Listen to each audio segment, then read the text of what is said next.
It's not accepting it. Okay, I'm calling this meeting to order. We good? Are we good, Carla? Yeah, I'm just trying to promote Tony and Okay. Mr. Parker, you need to accept the invitation to be a panelist in order to participate. oh, there it is. Thank you. All right, according to order, please rise for the flag. Allegiance to the flag of the United States of America and to the republic which stands one nation under God, indivisible, with liberty and justice for all. Okay, roll call, please. Oh, I'm sorry. Open public meeting statement. This meeting is called pursuant to the provisions of the Open Public Meetings Law. The meeting of October 23rd, 23 was included in the meetings notice sent to the Hunterdon County Democrat for your news on January 5, 2023. Posted on the bulletin board of Borough Hall on that date and has remained continuously posted as required. In addition, a copy of this notice has been available to the public and is on file in the office of the Borough Clerk. Can you just roll call, please? sure, Councilman Johnson, I guess it's not here. Councilman Parker, Here. Councilwoman Rossetti. Councilwoman Engelhardt. Here. Council Vice President Tilly. Here. Council President Long. Here. And Mayor Carroll. Here. And we have a forum. Okay, thank you. We're going to do a little quick presentation by our Fire Marshal Kevin Cormick, who wishes to discuss increases for plumbing and mechanical. No, I forgot to take that off. I had the wrong ordinance. He's gonna do fire safety. I can touch on all of them if you want, because the other ones are coming short. Okay, so this, So you have some back. that's fine. Come on up front. This is in conjunction with our construction officer who came to us about how behind all of our fees are, and that we really should be covering, the state of New Jersey allows us to cover our expenses, and we have been in the red apparently 30 years on fees. The construction office uses all of our codes and subcodes, so you can sit down, Ken, and talk to us about all of them. There is an ordinance to be introduced tonight, just. Do that second. Okay, fine, go for it. All right, so first, under the plumbing, mechanical, electrical, subcode fees and fire. I'm the fire subcode official. I've been working with the construction official to get all our fees up to a current standard. So basically what we did was, we stuck Raritan Townships over. We're surrounded by them.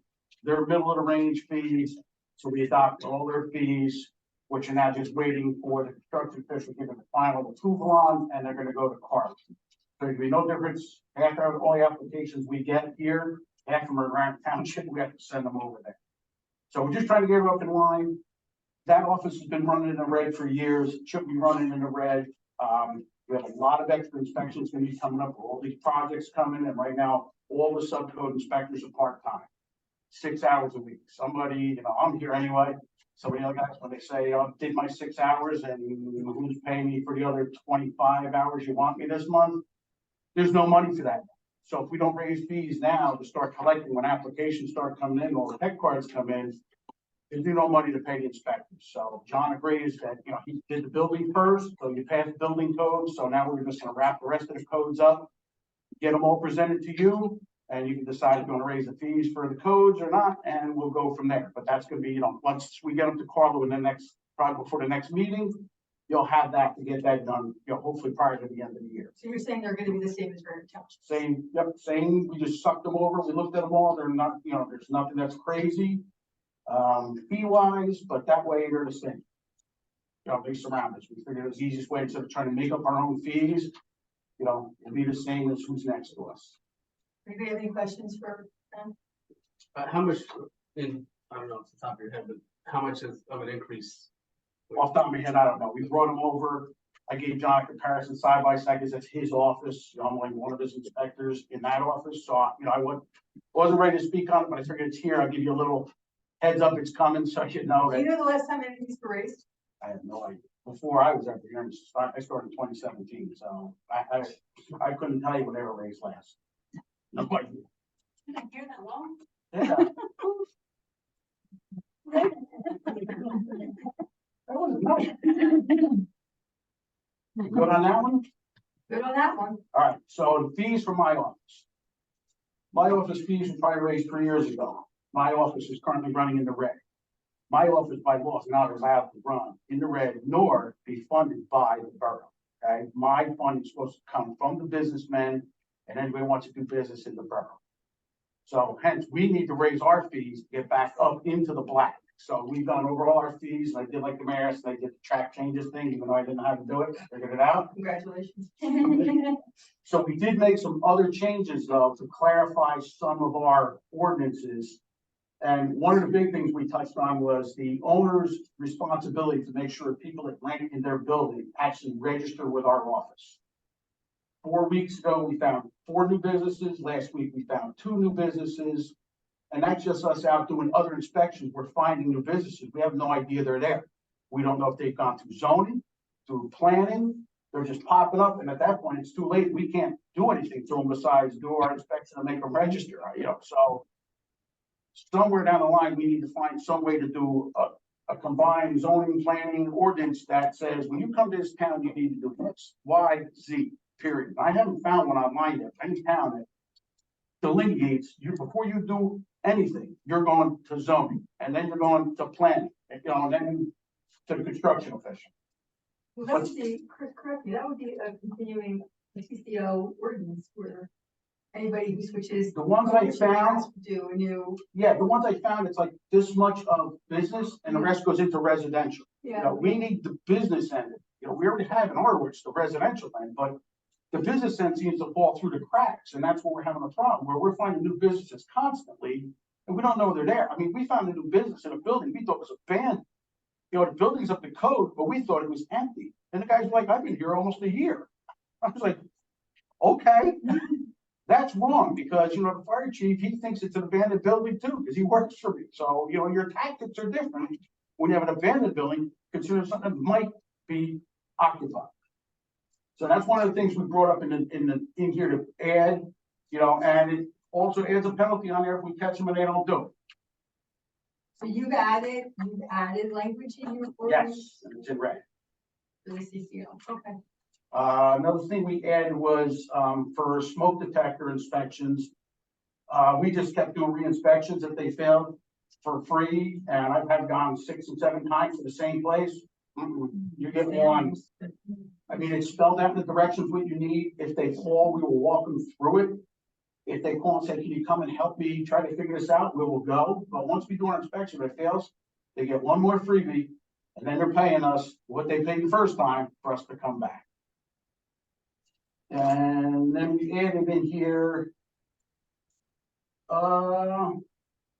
a clearance on any pending fees for sales of residences. It's in the state fire code for their life hazard use buildings, but here we didn't have anything. So from now on, they can apply to us and make sure we're not holding any penalties, and all fees are paid on that building that they're trying to sell. And we'll give them a clearance. We sold, people bought a lot of buildings, when Liberty Village purchased. He didn't know that they owed us $16,000 in penalties.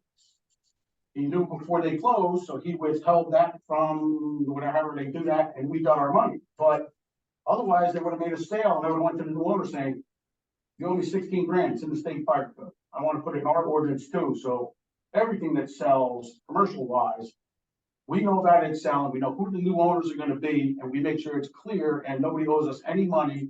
Because there's some places that just don't want to pay us, and we just keep holding it until they want to do something. If they want to apply for a UCC permit, we don't get anything until our fees are paid too. That's the way the codes read. So we'll just hold it over their heads. We won't chase people out like to see the attorney for $100, and we'll just hold it over their heads, and sooner or later they want to do something. And we're going to tell them, well, you owe us all this money.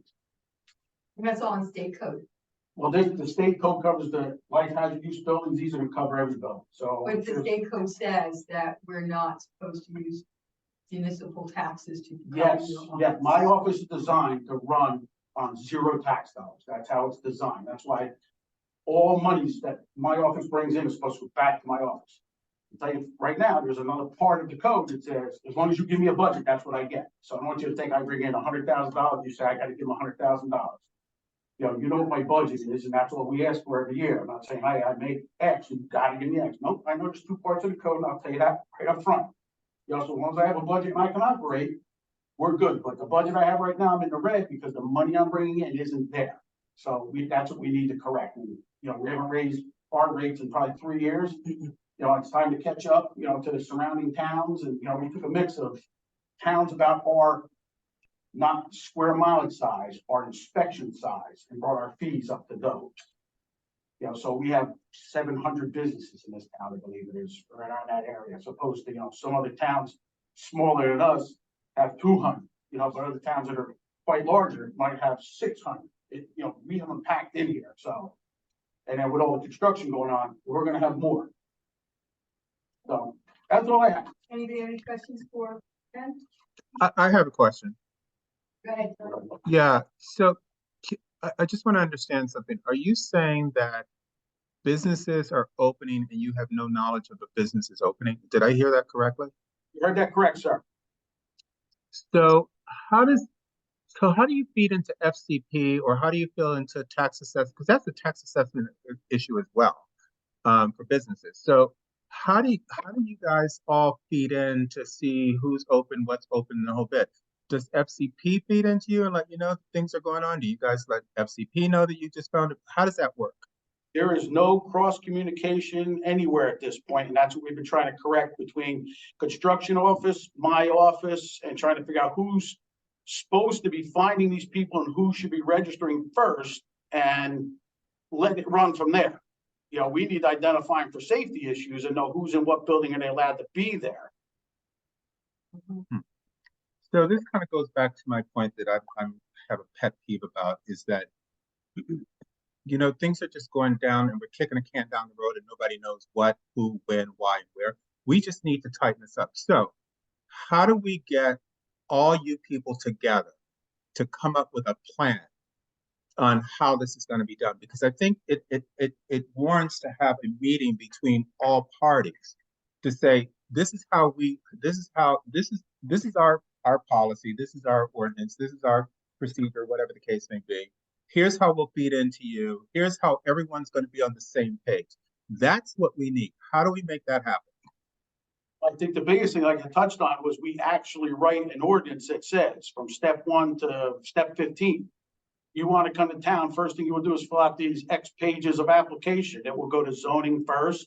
If zoning is okay with it, it doesn't need to go to planning. He can either by ordinance kick it to planning, whether it's zoned for it or not. If he has any questions, like, is there enough parking, you know, he has that authority then to kick it to planning, and then planning reviews it. And once they're done with their review, then they can kick it back to us in the UCC office. And we can look at it then and say, okay, if the plan they have meets what you're saying, and give us all your plans, and now you can build. But then my office upstairs in the fire marshal's office, we know about it because now we have our forms in the UCC package that registers the business. But where there's a disconnect where everybody comes to town and they just open up a business wherever they want and nobody knows they're there. That's, I mean, that's fine, Ken, if they're gonna do construction, but if it's a barber shop and he sells his business to another barber and they close for a while. I mean, T-Berry's is a good example, right? T-Berry's left their restaurant. They're trying to market it, the owner is trying to market it as a current restaurant. T-Berry's is going to a building that used to be a law building, and they're remodeling it. But if another restaurant just went in, you know, and they start to, you know, bring in dishes and bring in food and whatever, I don't, like, if they don't need to do any construction, like, they're just changing. Trigger it. Yeah, something. But needs we to- could trigger a CCO inspection on every That's change of tenancy. Yes, we can. But that's all part of this process to know if you have an attorney was in an attorney's office and he leaves, another attorney goes in there, Right, it's the same use. right. It doesn't trigger a The only thing construction review. The only thing that triggers the big review is, like you mentioned, T-Base, they're going into a building that was a B and now they want to be an A, you know, an Right. A2. So that should have some mechanism to kick it to zoning, to kick it to planning, to, you know, and then kick it up to our office. Right, but you're talking about the buildings that you didn't even know had a Right. tenant in there, which means they're a quiet little tenant, you know? Correct, or the only tenant, but that's what we need an ordinance for, to say, on any change of tenancy in a commercial building, you will do a CCO. Right now, the state Well, that's construction the code order. requires it when they ask for it. We can write an ordinance that says, we want it on all, so we know you're there, we know the building's safe. All right, so Well, what I heard was two things. I'm sorry, I don't mean to, but what I heard is two things. I heard that sometimes it's a small business and there's people who are leasing apartments or whatever the case may, as well, right? And so that's two things that I'm hearing that, so in essence, it could be an apartment building and someone says, oh, by the way, I decide I'm gonna open up this shop. I'm just still trying to understand, how does the tax assessor know that? And how does FCP, I mean, I guess this is the Robin question. Don't Is there some way that FCP gets involved in this so they know every business that's open in the borough? Or should they? I'm asking the question. You know what? I swear to this thing called stupid sometimes. So I'm just trying to understand where the gap is and who's on first, who's on second, and who's actually taking the lead on it. And I hear an ordinance, I get that, but I also hear that if they don't do this, then that won't spark this or whatever. I still think that it is a meeting of the minds that comes together as opposed to us trying to solve this here and now.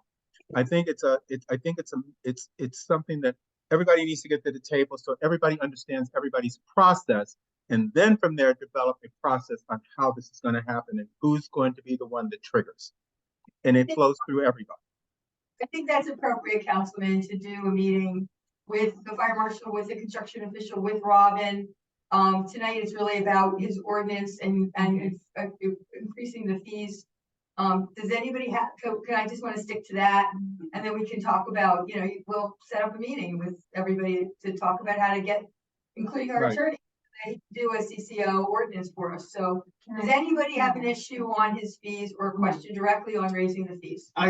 Very general, I'm just curious as far as like the reasonableness of the fee. Like, we get new businesses coming in, maybe it's a first time business owner and, they might not have a ton of upfront, I don't know how it works, honestly. Well, our fees, it's, if it's a business, let's say a mercantile office, it's gonna be $70 for the year. That's not gonna break anybody. Mhm. But like I said, that's what runs our office. They get inspected annually. If they fail, we issue them a notice of violation. We have to go back a second time. If they don't pass, then, well, we might issue penalties. We might give them an extension. Then we're going back a third time. And that's not including any paperwork that comes in for alarm systems or whatever we have to review in the office. So it's not a 5-minute in, hit them and we're out. I mean, we may make 4, 5, 6 trips to some of these places, and we're not issuing penalties all the time. I tell them all, we're not here to crucify you into submission. We want it fixed, and that's all it's about, but sometimes the only thing that understands the dollar, and we're trying to keep our fees low, but get them where we're back in the black. Mm-hmm. So we don't have the issue where, someone's saying, well, you're running in the red and, next, want to get this done for January. So we know the money is there, but I can count on, what our fees are. Can I add something to that from a construction point of view? When construction is planned, whether it's a more formal bid where there is notes and specifications related to a project, a construction project, or whether it's an informal landlord's bid out that maybe doesn't have much detail. The UCC requires, electric, fire inspections. In addition, any type of manufacturers also have inspections related to their proper installation of their products.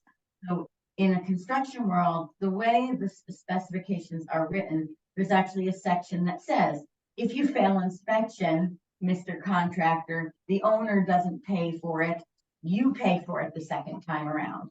And the same thing should definitely go for an ordinance related to public inspections for the UCC. The contractors are already used to this for their manufacturer's inspections in their specs and drawings. And so having it part of our ordinance is a normal part of the construction process. What Ken's asking for in the ordinance is not unusual, and contractors should be very comfortable with that. And then just the other thing I'd like to add as far as having maybe a meeting to kind of bring the all minds together. I know that, Marcia, you know this already, but I'm actually having my second meeting with Carla and not Carla, but Maureen on, Friday. We had just put our little toe in the water and tried to clean up some of the, kind of just the general communication on the website related to construction. And my goal in the end was to have kind of like a bubble diagram that says, this triggers this triggers this, go here next, kind of like a, you follow the path. So I would like to be involved in that if possible, since I already have kind of done some of the initial legwork for it. Okay, I have a question on the fees. Can you have too much of a surplus? My code, no, because it all goes into general fund. Right, so Jeremy, to your point, if he wanted to make the fee $700, he could. So It's that's just- not where we're, It's like penalties, I go up to Right. $5,000 a day per violation, would we do that? Never, but. Right. It's all about common sense and not trying to put people out of business, it's, so that's why we're raising them just a little bit, we may look in 2 years and prices may go through the roof, I may be sitting before you again saying, hey, we're gonna raise fees again, because, So the truck that's on the agenda tonight coming from your trust fund, where did that money come from? penalties Okay. over the years, we just keep building it. You get to keep that money into a trust fund? Yes, that stays in my trust fund, and the only one that can touch that is me, and that's it. For things like a vehicle. For a vehicle, any equipment, most of the equipment you see I have, cameras and meters, that all came out of that trust fund. Okay. Instead out of borough money, I try to take it out of there, even on the allotted equipment budget, line up my budget, I try to take it out of that, that's what those penalties were collected for. and Ken has also purchased things for the fire department as well with his money. Good to know. Anybody else have any other issues? Because this ordinance is on for introduction tonight. Thank you, Ken. I want to stick around just in case, I don't know. No. Bye. Okay, we'll see you in 2 weeks. Thank you, Mayor Council. Thank you. I am trying to kind of keep this meeting tight, because we have a very long executive session tonight. But I have a number of things, to report. First of all, this has been a really hard couple of weeks with what's going on in the Mideast. And we have constituents on both sides of that street in this town. And, Hamas is a terrorist organization. What they did was brutal and inhuman, but it is all of the innocent victims that are their innocent victims, as well as Israeli innocent victims that are suffering. So I would like to offer up a minute of silence, please, praying for those innocent victims in the Gaza Strip, across in Israel, people in this country that are now having prejudice, who are both Muslims and Jews, and pray for peace in the Middle East.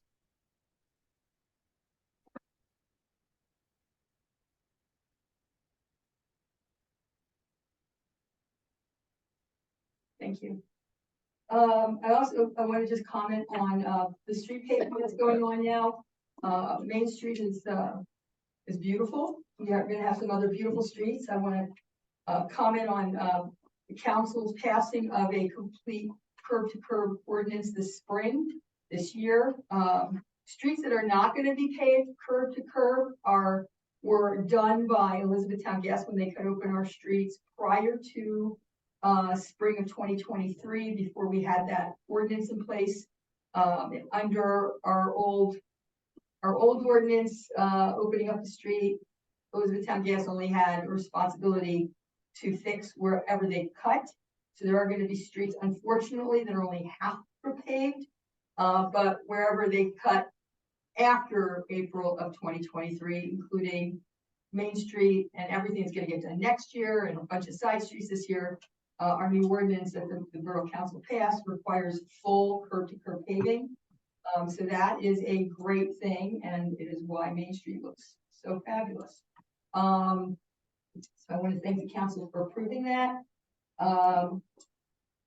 And then Carla has requested, our clerk has requested that we look at calendars to change the meeting of November. Which one? 13th. Is that the week of the late? Is that That's the 13th? Yeah. So Carla has a responsibility with the Clerks Association to be at a meeting the morning of the 14th. And it is a long drive to Atlantic City. She is looking to either have one meeting in November or move that council meeting, maybe to the 6th of November, which would be in 2 weeks.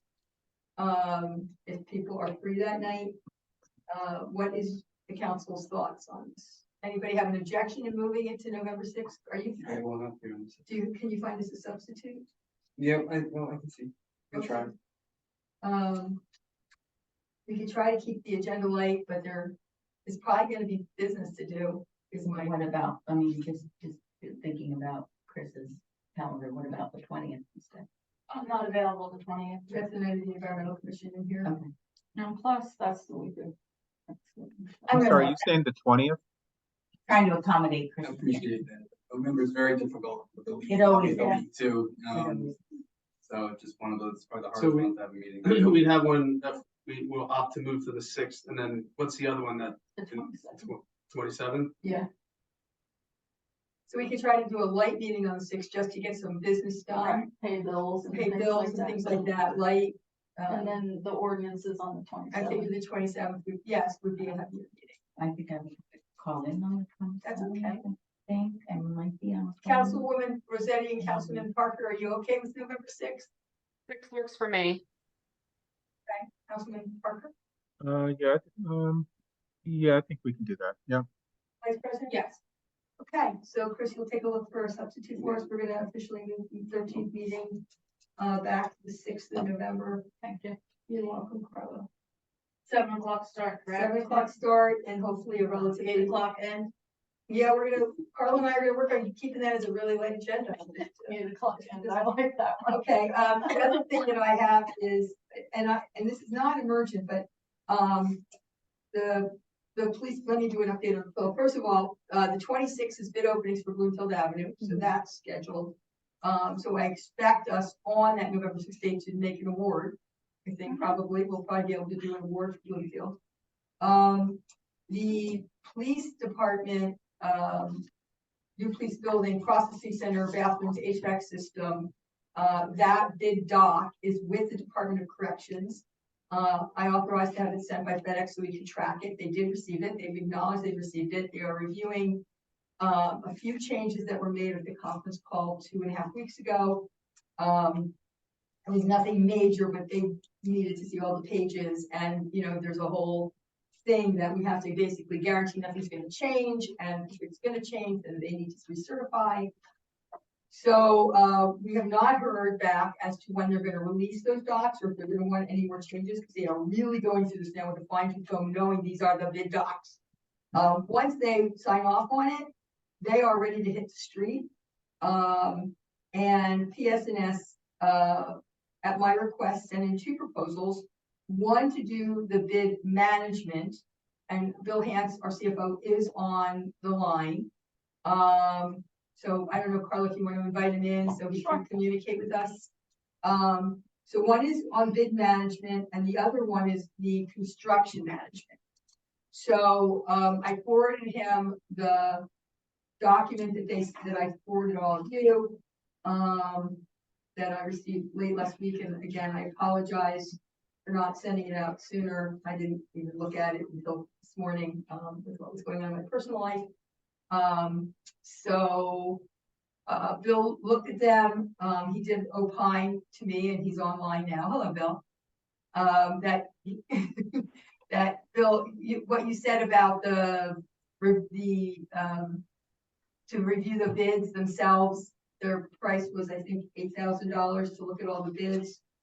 8,500, correct. 8,500, and you should be thinking that was a fair price.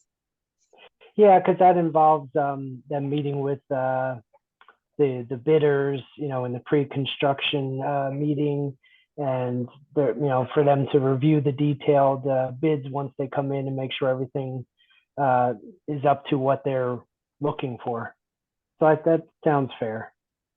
Okay, the second proposal they sent in was $70,000 to do all of the construction oversight.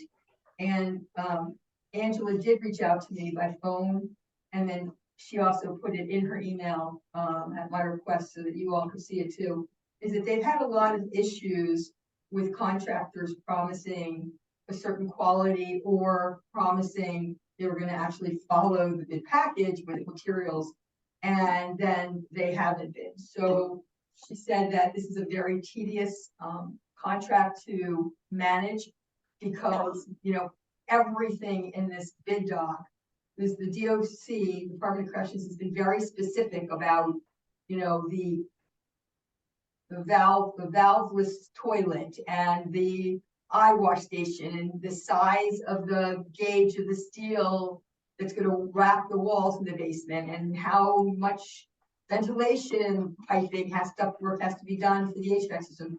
They have been extremely specific, and they have been extremely specific in some cases about what manufacturer they want us to use.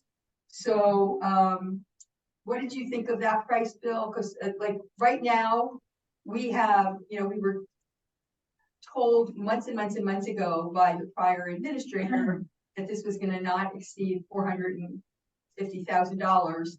And now it looks like it's going to exceed probably $700,000. But until we hit it out on the street, we have really no idea. But we've now added in the bathroom that we were told was going to be 35, and the contractor wanted 52. It includes an HVAC system that wasn't part of this at all in the beginning. I just want to remind everybody that no architect had ever looked at this building or engineer prior to it being purchased. So there's a lot more, and the Department of Construction certainly never looked at it. So there's a lot more at stake here than anybody in this room thought. So what did you think of the $70,000 to do all of the construction oversight, Bill? Yeah, well, typically engineers charge 20% of whatever the construction contract is going to be. So that's, you know, this is only potentially 10%. So that's definitely within, you know, that's a good price. Yeah, I could ask her to make it a not to exceed price and bill off against it. Okay. Yeah. Make it a better price. Yeah, I mean, it's, I guess it all, you know, it depends. It should be a not to exceed amount because, you know, a lot of these projects, if the contractor delays and, you know, prolongs the construction, we'd be paying this person the whole time while the construction is going on. So yeah, there should be definitely a not to exceed, I would think. Bill, what is the total construction cost that they're basing these two estimates on for their fees? Well, like the mayor said, it's probably the 700,000 number. How does nobody knows? But Bill just said that it's normally CA, not CM. There's a big difference. They're offering a CA service, construction administration services, not construction management services. I want to make that clear. At least that's what the proposal says. What I'm asking is, you just said that that 20% is standard for CA services, and they're offering about 10%, which is a good price, which means that the $70,000 is approximately 10% of the total construction cost. Is that, I mean, that's the numbers that I'm hearing. Correct. Yeah, Okay. that's what I'm understanding as well. Yeah. If, you know, we could award the bid oversight now so that they can get those bids in order. We can see what the prices are and then award the construction. We don't have to award that now. We can wait until we see what it actually comes in at. That's a good idea. Correct. They don't have any idea. They just know it's gonna be expensive, way well, more than we thought. We're told. The numbers that you've got here sound appropriate, but without knowing what the construction estimate is, I've written a lot of these proposals, and so I have the percentages in my head.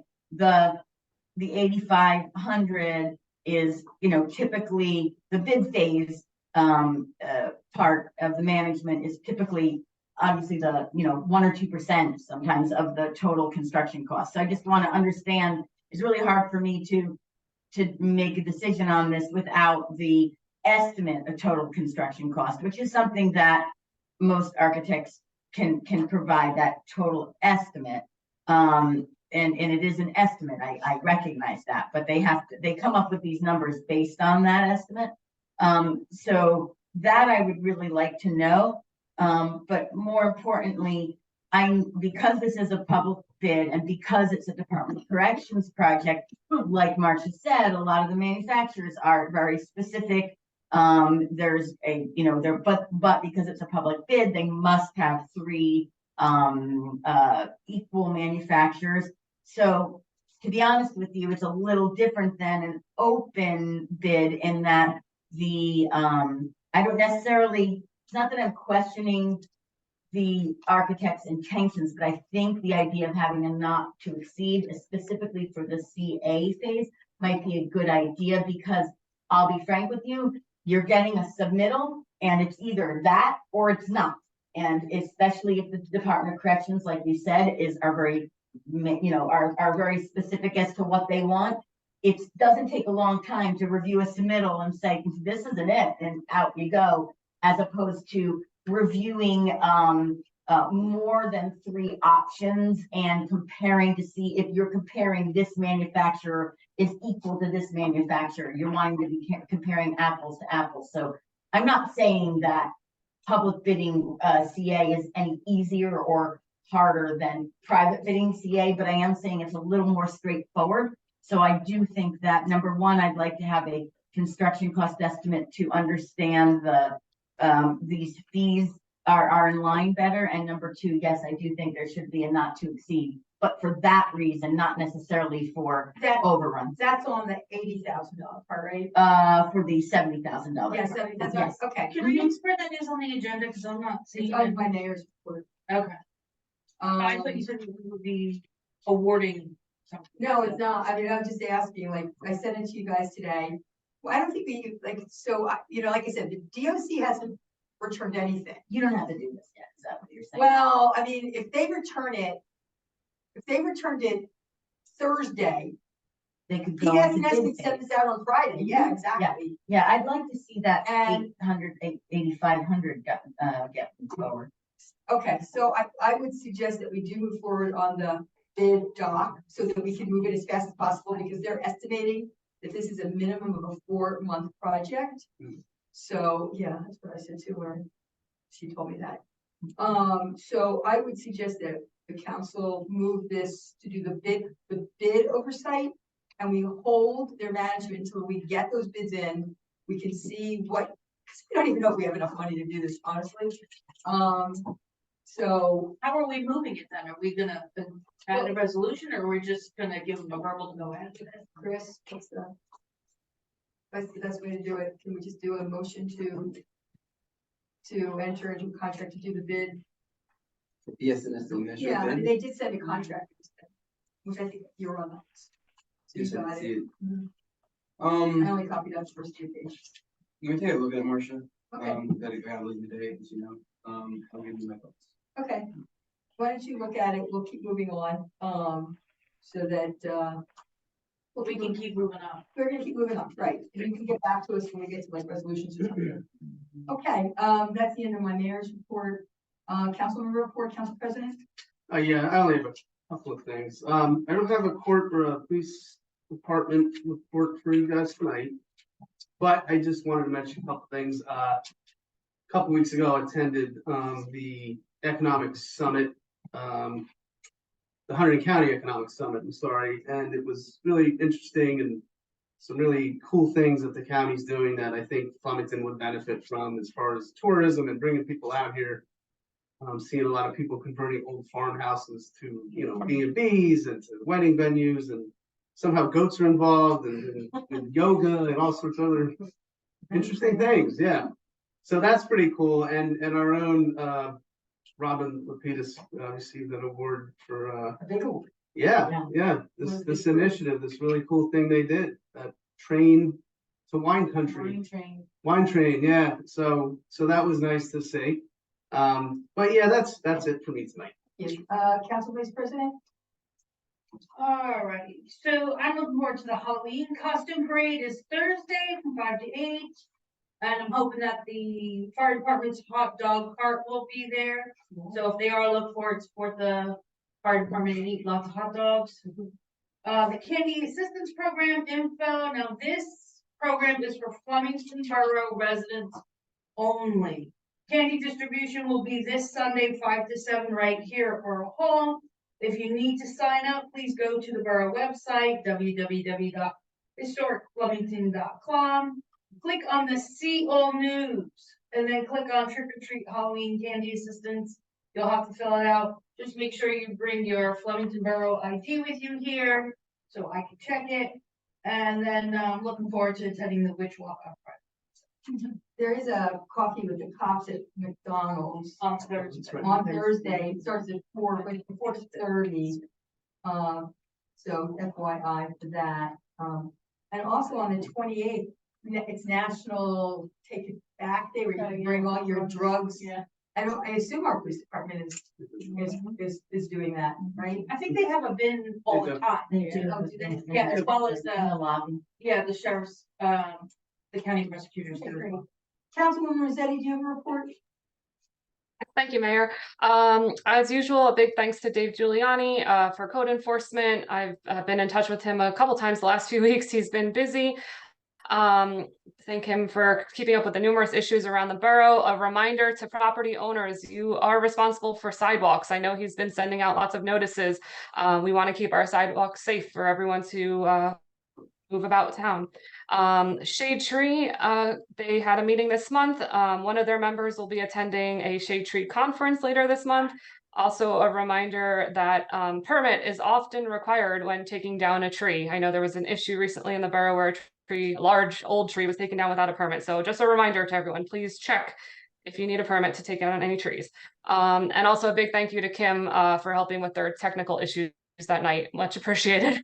And then lastly, I just want to express how saddened and angered I am since hearing about the newest charge against Councilman Johnston. I'm again calling for him to please do the right thing and resign. I realize he's not there tonight, but I just want to express that his alleged criminal activity continues to be a distraction, and the residents and elected officials deserve better as a representative and colleague. Thank you. Councilman Parker, do you have a report? You're on mute, Councilman Parker. There you are. Sometimes you would like me to be on mute. So I only have one thing. So I didn't get this in the package in time, but the holiday decorations, outdoor, the snowflakes. I'm asking the council if they'll approve the $5,000 it takes for this this organization to come in and do the snowflakes. We're actually splitting the cost. The cost is actually about $10,487, but we're splitting the cost with FCP, and Bill Hance has actually put that in. I touched base with Bill Hance. It's actually in our budget, so we're not going outside of our budget to approve this. So I'm asking if you guys would join me in approving that, so we can have this company come in and not only put the snowflakes up, but take them down and store them for us. The same That's contract, it for me. and you're satisfied with them, Robin? Yeah. I mean, it's really nice to see those snowflakes up in December, I have to say. I mean, I can see them from where I live, and it really does look quite inviting. Yeah, very festive. Yes. Yeah, so you could do a purchase, it's the same issue because it's $8,500 for PSNS. You could do a purchase order for that, but for PSNS, there's another $70,000. No, we're not doing the 70. I'm sorry, I missed that. We're just gonna do the 80. Yeah, you can do by purchase order. Oh, okay. You don't have to, Council Parker wants to gain consensus, which I applaud, but you can do it by purchase order. We could do it by person, so the council doesn't actually vote on You get a it. second quote, but Oh, good. I think that you probably can get by with that. With the snowflakes, and also for the, I think for PSNS also because this project has been heavily vetted, so. So Chris, are you saying that we don't need to, we just need to do a purchase order and give them the, and I think that that's you're right, Councilman Parker, to get a consensus. Okay. Cool. Does anybody have a problem doing the lights for $5,000? No, Bill did put it in the budget. Yeah, it's in the budget too. Nobody has a problem? Okay. Does anybody have a problem if we do the contract for $8,500 with PSNS as a purchase order? So this isn't requiring a vote, it's just a consensus. No. No? I'm gonna abstain on that because I really I'm would not like sure. to see the construction cost, the estimate for. But I it needs to go forward, the 8,500, but I'd like to wait on the other. We're definitely waiting on the other. Okay. We're definitely That's waiting fine. on the other. That's This fine. is just to get out to bid. Okay. Then we'll know what this is really gonna cost. So we'll get some bids, we'll Absolutely. get some That's fine. numbers. Yeah. ASAP. Yep. Okay. But it's gonna cost $8,500 to get those numbers. Yeah, it's typically like 2% of the construction cost that an architect charges for the bid services.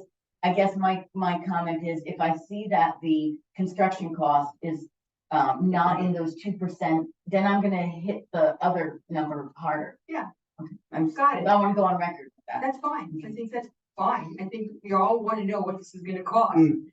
And unless we get it out on the street, we're not gonna know. And we gotta see if we have the money so we can get the police out of a freezing cold building. Okay, so we're gonna move forward on both of those as purchase orders. Okay, where was I? Council, I'm sorry, are you finished, Councilman Parker? Someone pick up? Oh, you're muted, Tony. I'm done. So much. Councilwoman Engelhardt. Okay. Thank you. Okay, so I'm gonna piggyback on Kim and remind everybody that the Halloween residence and business decorating contest. The deadline for that is noon on Friday, with fabulous prizes available. Noon on Friday on the 27th. So please, check out the borough website. Do people have to register for that? They do, because we need to know what houses to look at. So they need to fill out the Google form, or there's a paper copy right here in the office that you can grab from our lovely Carla and our other great employees here at the borough. Sunday, 6 p.m. On the 29th, you have to have your decorating done, and you'll be notified on November 1st if you have one. I wanted to report at the Museum House, the Samuel Fleming Museum House, that we had a really great event on Sunday. We had over at least 40 kids really enjoy themselves. It was a lot of fun. There was people young and old there, and some snacks for the kids. And then we were thankful to ShopRite for donating all the sugar pumpkins that were decorated. And then the leftover ones we turned around and donated them right back to Safe Harbor. So the kids there also got to enjoy the pumpkins. So that was fun as well. So thank you for everybody that came out for that. I also attended the tourism event along with Councilman Parker and the mayor and Councilman Long. And I did want to, throw out a congratulations to the FCP. It was very well deserved. And Councilman Long and I both agreed that we're going to have some sort of goat petting thing on Stengel soon. You're going to see goats running around town soon. We're sure of it. So let's see. And finally, second to last is the paving. I wanted to make a comment on the paving in particular. The DPW, the employees here at Town Hall, the police and fire department have all been working extremely hard to coordinate all these efforts. And I don't think that everybody necessarily realizes the kind of work behind the scenes it takes to do that. I even saw an employee this morning running out to the contractors on the corner here, giving them, I'm assuming they were cookies or muffins or something. And so I just wanted to thank everybody, especially our DPW. They've just been working really hard to coordinate all those efforts, and it's really, deserves a lot. They deserve a huge amount of credit. So I am extremely thankful for all of their work involved. And then finally, I do want to make a statement as well about Councilman Johnson. And although, everybody is considered innocent until proven guilty, there should be a higher standard for police in elected office. While he will get his day in court, it is important to realize that when our leadership is a distraction to the mission of our jobs, representing the people of the borough of Flemington, then it is time to do the honorable thing and step aside. In Councilman Johnson's case, a higher standard does not reach very high. A higher standard in his case would very simply be attending meetings on a regular basis and making council reports. This council has been held hostage since February 3rd with unfilled liaison positions and 5 individuals doing the work of 6. I have no independent view of his innocence or guilt, but we should have a higher standard for our elected officials. And that's all I have. Thank you. And I need to add to my report. The professionals calling for executive session. Okay. All right, a couple minutes. So I want to agree with fellow council members, Martin Rossetti. Thank you. But I would like to add something else here. In the collective sense, the exhaustion of stories like this has become more prevalent. Recent years have witnessed disheartening instances where our elected officials, regardless of their positions of power, can tarnish the trust we place in them due to alleged legal wrongdoing. When electeds take our oath, we are automatically held to the higher standard than your typical citizen. Whether we are the President of the United States, a member of Congress, a member of the State House, a member of a municipal governing body such as this, a Board of Education member, or even an officer in a homeowners association, we take oaths and we are charged with faithfully, impartially, and justly performing all the duties of the office. When this oath is taken, a higher level of responsibility is assumed. This is the essence of an oath. A breach of this oath is tantamount to breaking a contract with the very people an official serves. One of the duties that is automatic at the moment the oath takes place is the higher standard that the elected official must adhere to. We are public figures, and we must be impeccable models for our community. That is how I see it. That's what an oath is all about. Agreeing to perform at the higher level for your constituents, to be a model citizen in every possible way. We should always hold our elected officials to the highest of standards, and although we silently agree that yes, elected officials should hold themselves to the standard to be above board in every conceivable way, we somehow lose sight of this when it's a member of our own team or of our political affiliation.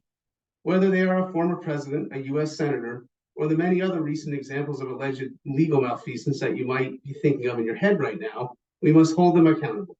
We expect good governmental stewards to be at the helm of our communities and our country. It is time we said enough is enough. In this nation and community, we revere concepts such as transparency and accountability. Those words carry significant weight, at least from this vantage point. We should cherish our democracy and defend it to the utmost of our ability because it is always such a fragile thing. And when the trust of our leaders is broken, the entire system is harmed because we trust that that very institution of government less and less.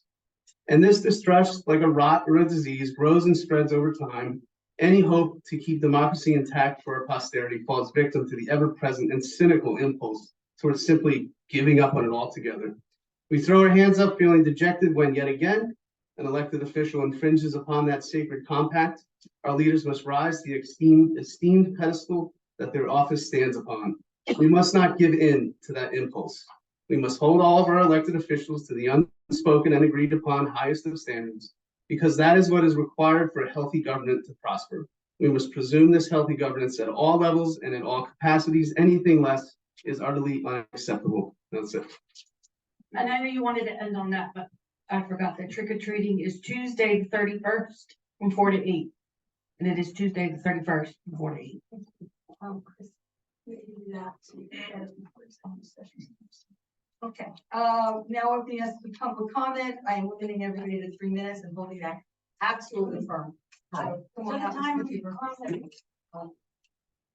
Hi, everyone. Good morning, Taylor Patrick. And I just want to say thank you so much, President Jeremy Long, for saying what you just said. To all the Democrats that just spoke up, thank you so much. And I wanted you to see what Malik posted last night. I'm not on Facebook, very rarely, and I'm not friends with Malik, somebody on Facebook. A citizen in Flemington sent me this. I think you should all be aware. So.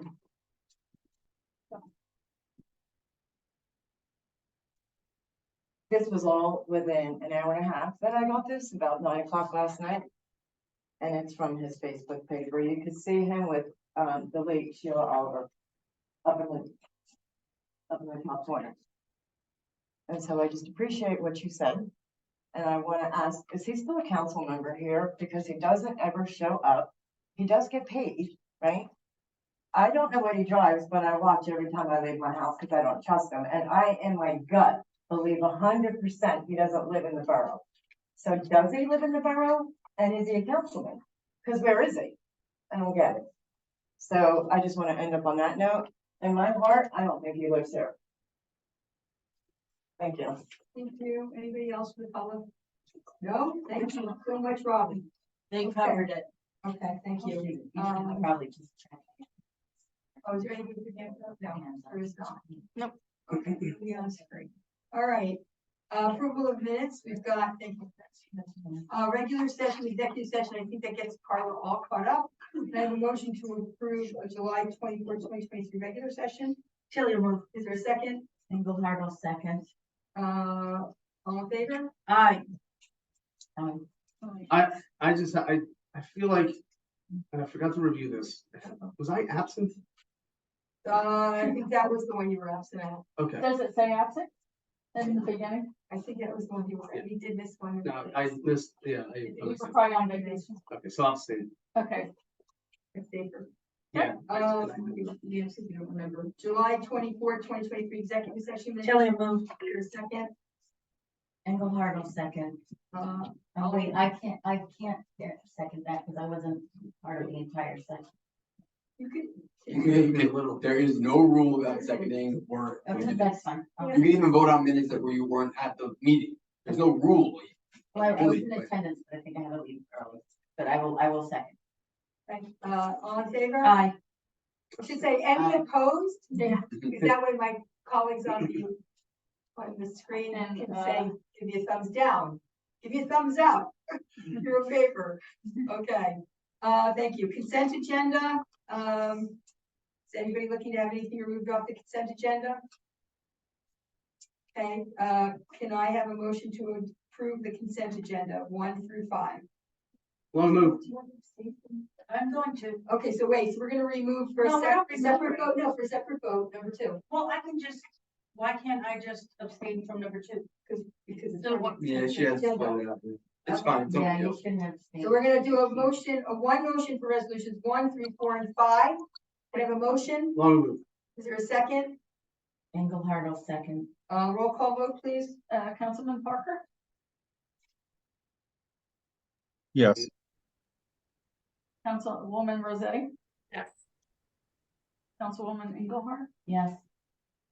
is she voting? Council Yes, Vice she is. President Tilly? I'll abstain. From 1 through 5. No, I thought we were pulling out. Number That's a 2. separate vote. Yeah, that's a So this separate is vote. the vote on 1, 3, 4, and I 5. thought this was to pull out. No. All right, then yes. Okay, Yeah, you're yes. now I need a motion to approve resolution. No, wait, Council President, Oh, sorry. Yes. A motion to adopt resolution 2023-183, which is number 2. Can I have a Long motion? Is there a second?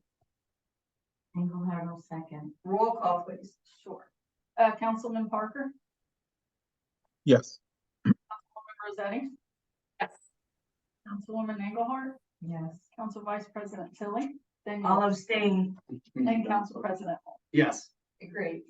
We have one public hearing tonight, and that is ordinance 2023-27, amending chapter 7, traffic schedule 1, no parking by modifying no parking indications on Mine Street. The public hearing is now open. Anybody online? Seeing none, can I have a motion to close the public hearing on ordinance 2023-27? And do we have a motion of? Oh, I didn't do it. No, I guess I didn't. I have a motion to open the public hearing. Long move. Is there a second? Tilly will second. All in favor? Aye. Okay, most of the public hearing is now open. Anybody online? Anybody in the room? So I have a motion to close the public hearing. Long move. Is Tilly there- will second. roll call, please. Yeah, roll call, please. Okay, Councilman Parker,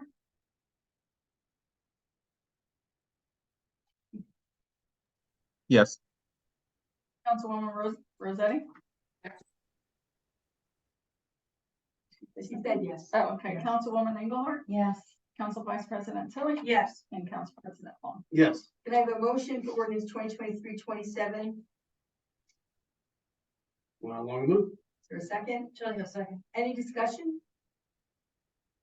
I just wanted to confirm, there was some discussion regarding the Mine Street. Right, to make sure that it encapsulated enough of the length of Mine Street, and I believe. it Right, and I did. just wanted to Yeah. make sure that that was confirmed. Yes. Yes, Council Vice President did confirm that. Okay, thank you. Okay, Councilman Parker, this is the roll call vote. Councilman Parker, yes. did he say yes? Yes, No. Councilwoman Rosetti? Liz, we can't hear you. Yeah, I can't hear her. Yes.